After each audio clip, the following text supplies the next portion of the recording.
selamat datang di channel Anita Rahmanchan. Dukung channelku ya dengan cara subscribe, like, komen, dan share sebanyak-banyaknya ya.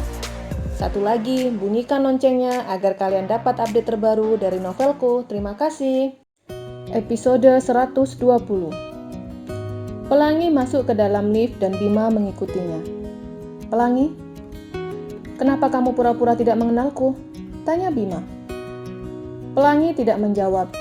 Ingin rasanya dia memaki pria yang ada di depannya. Tapi entah kenapa di dekat Bima dia tidak ingin menghina pria itu.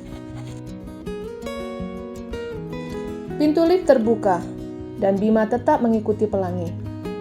Wanita itu lama-lama jengah. Dia memutar badannya menghadap ke arah Bima. "Halo Bung, aku jelaskan ke kamu. Mengenai tawaran saya untuk menjadikan kamu kekasihku batal." Pelangi berujar dengan cukup tegas.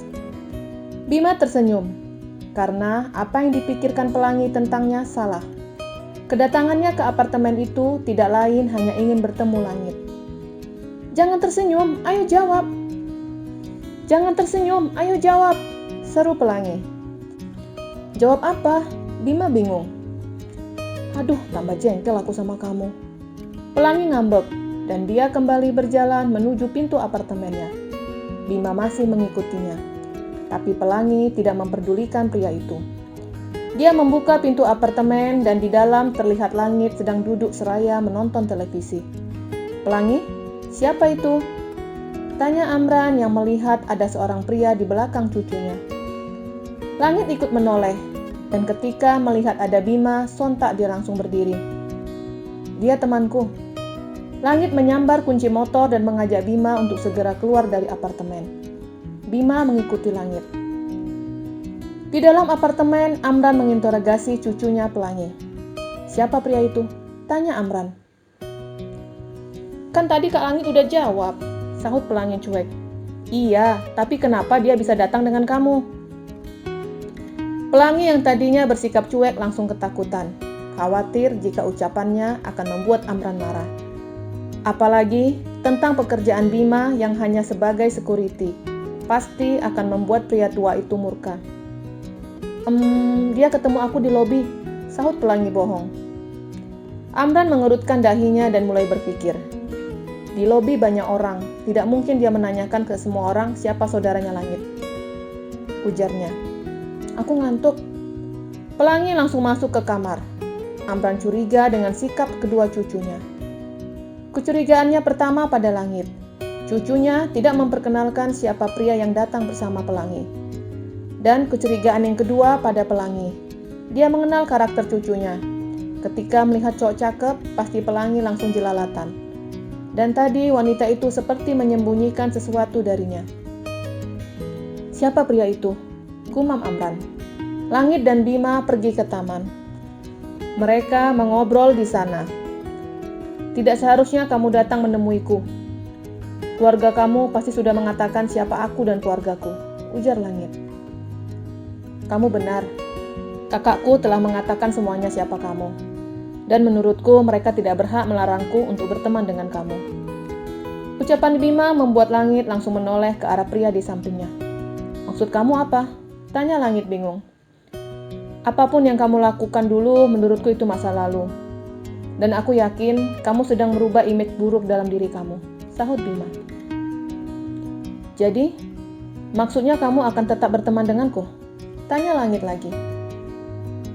"Iya.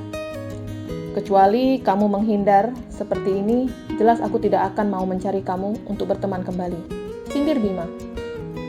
Kedua pria itu akhirnya kembali berteman. Mereka berangkul bahu masing-masing dan berharap persahabatan mereka akan kekal. Bima mengingat sesuatu. "Kenapa Pelangi pura-pura tidak mengenalku?" tanya Bima penasaran. Langit tahu alasan adiknya menghindari Bima, karena pekerjaan Bima yang menjadi tolak ukur adiknya. Dan Langit tidak mau mengatakan itu dengan alasan akan merusak pertemanan mereka. "Pelangi memang suka seperti itu," sahut Langit. Bima menganggukkan kepalanya mengerti dan dia teringat tentang sikap Langit ketika di apartemen. "Siapa pria tua yang di apartemen?" tanya Bima. "Itu eyangku," sahut Langit. "Oh, eyang." Bima kembali manggut. Kenapa kamu tidak mengenalkan aku dengannya? Tanya Bima lagi.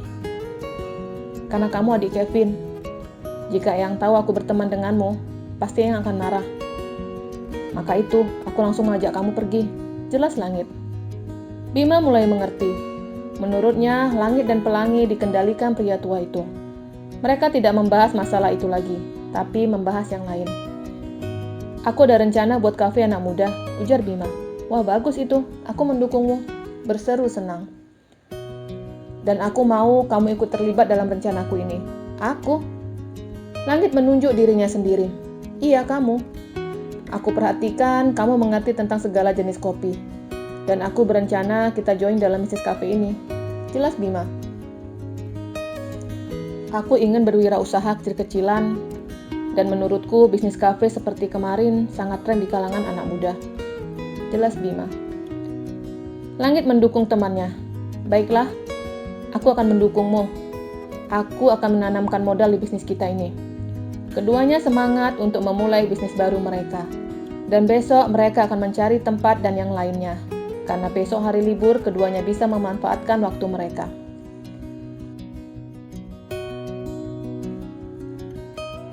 Ketika Kevin pulang, mamanya langsung melaporkan tentang sikap menantunya yang memuntahkan susu buatannya. Mungkin Menik tidak suka susu rasa itu. Kevin mengatakan dengan sangat hati-hati agar mamanya tidak tersinggung.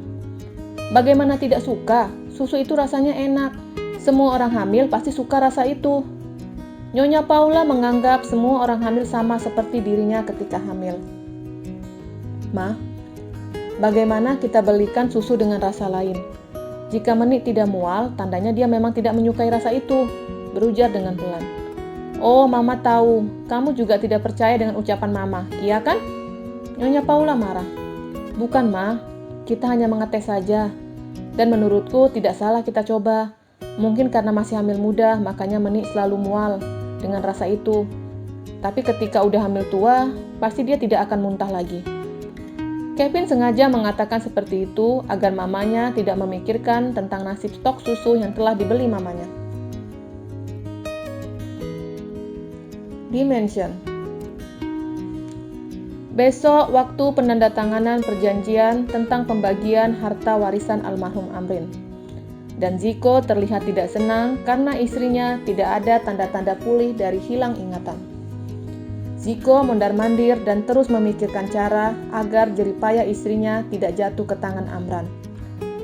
Kenapa kamu dari tadi mondar-mandir? Tanya Zira memperhatikan tingkah suaminya. Sayang, perasaanku tidak enak, ujar Ziko. Pasti kamu memikirkan besok, iya kan? Tebak Zira. Bukan itu, tapi aku mau.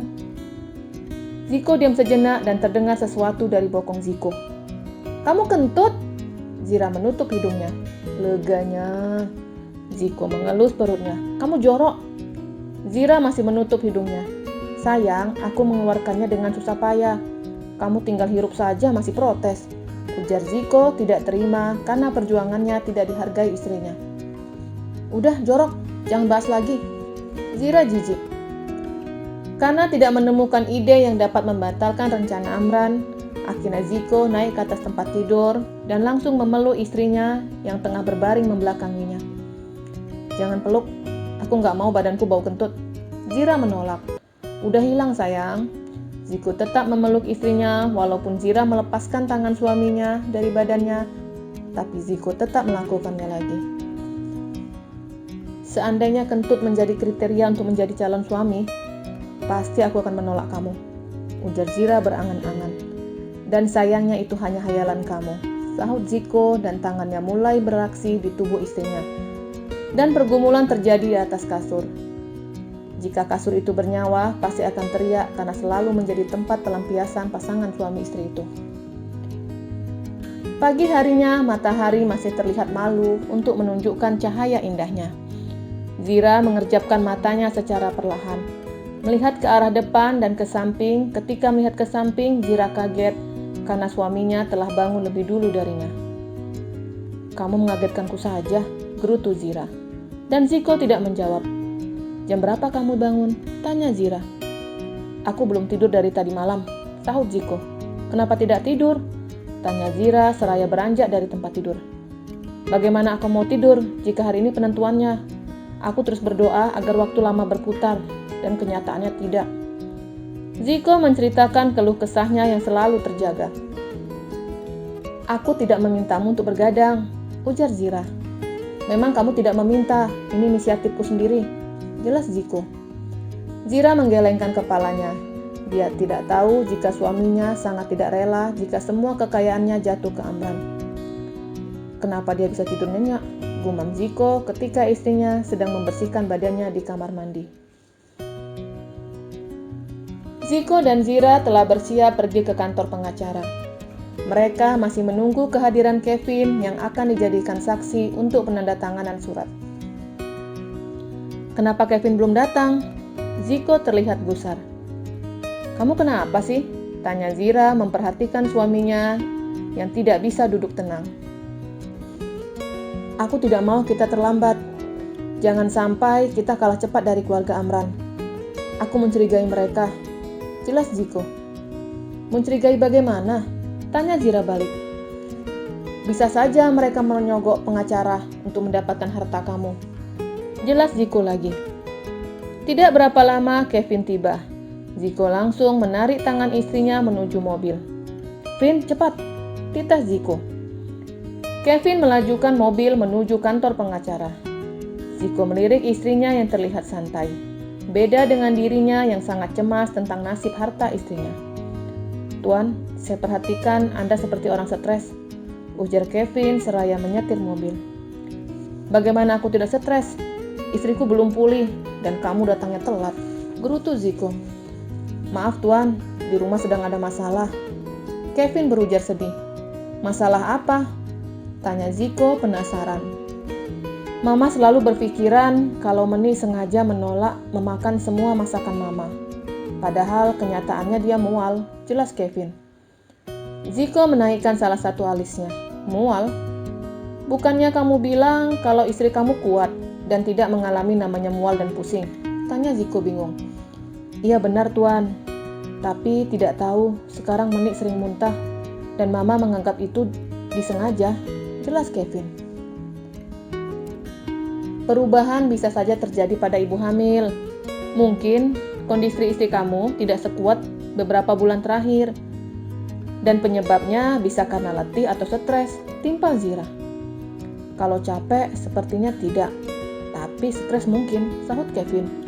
Wah, orang hamil nggak boleh stres, itu berpengaruh dengan janinnya nanti. Jelas Ziko lagi. Kevin cemas, dia tidak memikirkan sampai sejauh itu. Jadi, apa yang harus aku lakukan? Tanya Kevin cemas. Usahakan istri kamu jangan stres, sahut Zira lagi. Ini yang dipusingkan Kevin. Untuk membuat istrinya happy akan sulit untuknya, karena orang tuanya selalu mengatur semuanya.